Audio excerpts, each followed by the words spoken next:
ਅੱਜ ਦੀਆਂ ਖਬਰਾਂ ਵੱਲ ਚੱਲੀਏ ਤੇ ਜੋ ਬਿੱਲ ਹੈਗਾ ਜਿਨ੍ਹਾਂ ਨੂੰ ਪ੍ਰੈਜ਼ੀਡੈਂਟ ਟਰੰਪ ਹੁਣੀ ਬਿਗ ਬਿਊਟੀਫੁਲ ਬਿੱਲ ਕਹਿ ਰਹੇ ਹੈਗੇ ਆ ਤੇ ਬਹੁਤ ਸਾਰੇ ਕਹਿ ਰਹੇ ਆ ਵੀ ਇਹ ਨਹੀਂ ਬਿੱਲ ਬਿਲਕੁਲ ਗਲਤ ਹੈਗਾ। ਸੋ ਉਹ ਬਿੱਲ ਸੈਨੇਟ ਤੋਂ ਬਾਅਦ ਅੱਜ ਕਾਂਗਰਸ ਵਿੱਚੋਂ ਵੀ ਪਾਸ ਹੋ ਗਿਆ ਹੈਗਾ। ਜਿਹਦੇ ਵਿੱਚ ਬਹੁਤ ਸਾਰੇ ਟੈਕਸ ਕੱਟਸ ਹੈਗੇ ਆ ਕੰਪਨੀਆਂ ਨੂੰ, ਅਮੀਰ ਲੋਕਾਂ ਨੂੰ ਤੇ ਬਹੁਤ ਸਾਰੇ ਲੋਕਾਂ ਦੇ ਜਿਹੜੇ ਸੋਸ਼ਲ ਸੇਫਟੀ ਨੈਟ ਆ ਉਹਦੇ ਵਿੱਚ ਸਲੈਸ਼ਿੰਗ ਆ ਜਿੱਦਾਂ ਫੂਡ ਸਟੈਂਪਾਂ ਨੂੰ ਲੈ ਕੇ ਮੈਡੀਕੇਅਰ ਨੂੰ ਲੈ ਕੇ, ਸਟੂਡੈਂਟਸ ਦੇ ਲੋਨ ਨੂੰ ਲੈ ਕੇ, ਸੋ ਇਦਾਂ ਦਾ ਬਹੁਤ ਸਾਰਾ ਉਹਨਾਂ ਦੇ ਵਿੱਚ ਕੱਟ ਹੈਗਾ। ਸੋ 218 ਵੋਟਾਂ ਜੋ ਆ ਉਹ ਹੱਕ ਦੇ ਵਿੱਚ ਪਈਆਂ, 214 ਅਗੇਂਸਟ ਪਈਆਂ, ਮੋਸਟਲੀ ਅਲੋਂਗ ਦਾ ਪਾਰਟੀ ਲਾਈਨ। ਸਿਰਫ 2 ਰਿਪਬਲਿਕਨਸ ਨੇ ਇਹਦੇ ਜਿਹੜੀ ਅਗੇਂਸਟ ਵੋਟ ਪਾਈ ਹੈਗੀ ਆ। ਆਰਚਬਿਸ਼ਪ ਟਿਮਥੀ ਬਰੋਜਲੀਓ ਉਹਨਾਂ ਨੇ ਪ੍ਰੈਸ ਕਾਨਫਰੰਸ 'ਚ ਇਹ ਦੱਸਿਆ ਵੀ ਜੋ ਇਹ ਬਿੱਲ ਪਾਸ ਹੋਇਆ ਹੈਗਾ ਆ ਇਹ ਸਹੀ ਨਹੀਂ ਹੈਗਾ।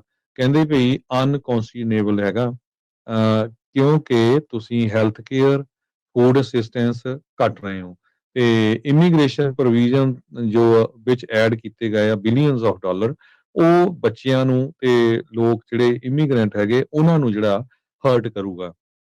ਪ੍ਰੈਜ਼ੀਡੈਂਟ ਟਰੰਪ ਉਹਨਾਂ ਨੇ ਇਹ ਕਿਹਾ ਵੀ ਸਾਡੇ ਲਈ ਤਾਂ ਬੜਾ ਈਜ਼ੀ ਹੋਇਆ, ਅਸੀਂ ਬਹੁਤ ਜਲਦੀ ਜਿਹੜਾ ਇਹ ਬਿੱਲ ਆ ਕਾਂਗਰਸ ਦੇ ਵਿੱਚੋਂ ਪਾਸ ਕਰਾ ਲਿਆ ਹੈਗਾ।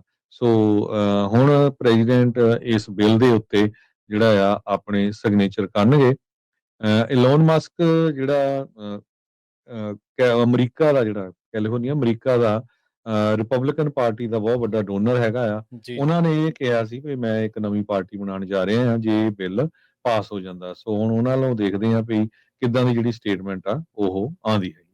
ਜੀ ਬਿਲਕੁਲ ਉਧਰ ਦੂਜੇ ਪਾਸੇ ਇਸ ਬਿੱਲ ਦੀ ਆਲੋਚਨਾ ਵੀ ਬਹੁਤ ਹੋ ਰਹੀ ਹੈ। ਲੋਕਾਂ ਦਾ ਕਹਿਣਾ ਹੈ ਕਿ ਇਸ ਬਿੱਲ ਦੇ ਨਾਲ ਸਾਨੂੰ ਉਹ ਜਿਹੜੇ ਚੀਜ਼ਾਂ ਦਾ ਭੁਗਤਾਨ ਕਰਨਾ ਪਊਗਾ ਜਿਹੜੀਆਂ ਅਸੀਂ ਅਫੋਰਡ ਵੀ ਨਹੀਂ ਕਰ ਸਕਦੇ।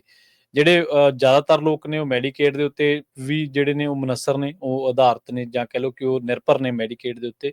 ਤੇ ਬਹੁਤ ਸਾਰੇ ਲੋਕ ਨੇ ਜਿਹੜੇ ਉਹ ਮੈਡੀਕੇਡ ਤੇ SNAP ਜਿਹੜਾ ਪ੍ਰੋਗਰਾਮ ਆ ਉਹਦੇ ਦੇ ਉੱਤੇ ਨਿਰਭਰ ਨੇ।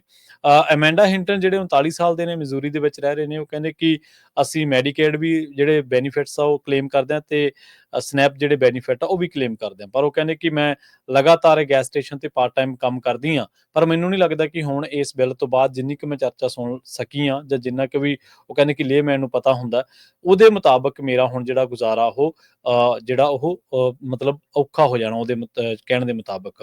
ਉਹ ਕਹਿੰਦੇ ਕਿ ਸਾਨੂੰ ਜਿਹੜੇ ਪਾਰਟ ਟਾਈਮ ਕੰਮ ਕਰਦੇ ਨੇ ਉਹ ਮਸਾਂ ਇੱਕ ਵੀਕ ਦੇ ਵਿੱਚ 1000 ਤੋਂ 1500 ਜਿਹੜਾ ਡਾਲਰ ਆ ਜਾਂ 1000 ਤੋਂ 1200 ਡਾਲਰ ਜਿਹੜਾ ਉਹ ਬਣਾਉਂਦੇ ਨੇ। ਬ੍ਰਿੰਟਨੀ ਫਿਲਿਪਸ ਜਿਹੜੇ ਨਾਰਥ ਕੈਰੋਲਾਈਨਾ ਦੇ ਨੇ, ਉਹਨਾਂ ਨੇ ਵੀ ਇਹੀ ਗੱਲ ਕਹੀ ਹੈ ਵੀ ਜਿਹੜਾ ਬੰਦਾ 800-900 ਵੀਕਲੀ ਕਮਾ ਰਿਹਾ ਉਹ ਜਿਹੜਾ ਬੰਦਾ ਕਿਵੇਂ ਇਸ ਬਿੱਲ ਨੂੰ ਜਿਹੜਾ ਅਫੋਰਡ ਕਰੂਗਾ। ਸਵੇਰੇ ਵੀ ਜਦੋਂ ਹਰਜੋਤ ਸਿੰਘ ਖਾਲਸਾ ਜੀ ਗੱਲਬਾਤ ਕਰ ਰਹੇ ਸੀਗੇ ਅਪਡੇਟ ਅਮਰੀਕਾ ਪ੍ਰੋਗਰਾਮ ਦੇ ਵਿੱਚ, ਤਾਂ ਇਹਨਾਂ ਨੇ ਇਹ ਗੱਲ ਕਹੀ ਸੀ ਕਿ ਸਾਰਿਆਂ ਨੂੰ ਇਹ ਨਾ ਸਮਝੋ ਕਿ ਸਾਰੇ ਕੈਲੀਫੋਰਨੀਆ, ਬੇ ਏਰੀਆ, ਵਾਸ਼ਿੰਗਟਨ ਜਾਂ ਫਿਰ ਨਿਊਯਾਰਕ ਦੇ ਵਿੱਚ ਬੈਠੇ ਆ। ਅਮਰੀਕਾ ਦੇ ਬਹੁਤ ਸਾਰੇ ਹਿੱਸੇ ਅਜਿਹੇ ਨੇ ਜਿੱਥੇ ਲੋ ਇਨਕਮ ਫੈਮਿਲੀ ਜਿਹੜੀਆਂ ਨੇ ਉਹ ਰਹਿੰਦੀਆਂ ਨੇ। ਉੱਥੇ ਬੜਾ ਜ਼ੋਰ ਮਾਰ ਕੇ, ਮਿਹਨਤ ਕਰਕੇ, ਮੁਸ਼ੱਕਤ ਕਰਕੇ, ਕਿਉਂਕਿ ਬਰਫ਼ ਪੈਂਦੀ ਹੈ ਜਾਂ ਹੋਰ ਚੁਣੌਤੀਆਂ ਨੇ, ਕੰਮ ਦੇ ਜਿਹੜੇ ਘੰਟੇ ਨੇ ਉਹ 40 ਵਾਂਗ ਨਹੀਂ ਆ, ਉਹ ਬਹੁਤ ਘੱਟ ਨੇ। ਪਾਰਟ ਟਾਈਮ ਕੰਮ ਕਰਨ ਵਾਲਿਆਂ ਲਈ ਇਹ ਜਿਹੜੀਆਂ ਚੀਜ਼ਾਂ ਨੇ ਉਹ ਅਫੋਰਡ ਕਰਨੀਆਂ ਔਖੀਆਂ ਹੋ ਜਾਣਗੀਆਂ। ਹੁਣ ਤੱਕ ਅਮਰੀਕਾ ਨੂੰ ਦੁਨੀਆ ਭਰ ਦੇ ਵਿੱਚ ਜੇਕਰ ਜਾਣਿਆ ਜਾਂਦਾ ਸੀ ਤਾਂ ਉਹ ਇਹਦੀ ਏਡੇ ਹੀ ਦਿਲ ਦਰਿਆ ਦੇ ਕਰਕੇ ਜਿਹੜੀ ਆਪਾਂ ਕਹਿ ਦਿੰਦੇ ਕਿ ਵੈਲਫੇਅਰ ਕਰਕੇ ਵੀ ਜਿਹੜਾ ਉਹ ਜਾਣਿਆ ਜਾਂਦਾ ਸੀਗਾ। ਪਰ ਹੁਣ ਇੱਕ ਵਾਰ ਫਿਰ ਤੋਂ ਅਮਰੀਕਾ ਭਰ ਦੇ ਵਿੱਚ ਇੱਕ ਵੱਡੀ ਬਹਿਸ ਜਿਹੜੀ ਆ ਉਹ ਛਿੜ ਗਈ ਆ।